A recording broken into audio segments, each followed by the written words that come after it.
President Teddy Roosevelt is remembered for his role in conservation movements, founding the National Park Service. He was a major trust buster on early monopolies, and he massively changed the way the American public interacts with the presidency. But one of the achievements he doesn't get credit for is saving college football. In the 1900s, there was a mass movement to ban college football, following a 1905 season in which 19 players died and 135 were injured. Doctors and parents around the country were advocating for the sport to be banned for the greater good.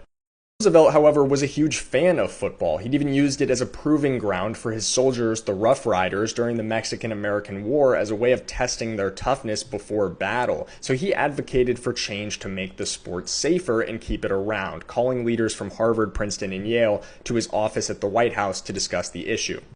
The meeting established the ICA, or Intercollegiate Association, which was an early predecessor to the NCAA, and established a sweeping set of rule changes for the 1906 college football season, the first of which was abolishing the flying wedge, an extremely dangerous formation in which players would lock arms in front of a ball carrier and throw themselves at defenders.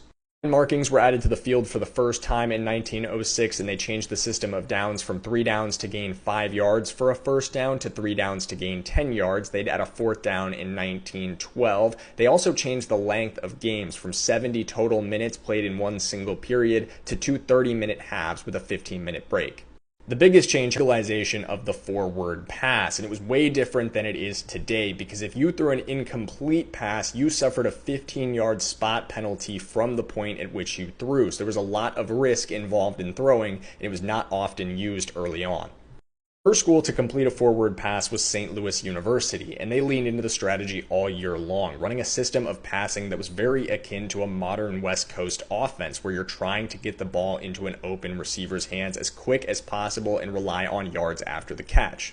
Strategy was extremely successful for them, as you might imagine in that early era. They completed their first pass on September 5th from Bradbury Robinson to Jack Schneider for a touchdown. Jack Schneider ran the remaining 50 yards into the end zone because it was illegal to throw any further than 20 yards beyond the line of scrimmage. The SLU would go on to finish 11-0 and beat their opponents by a combined 407-31.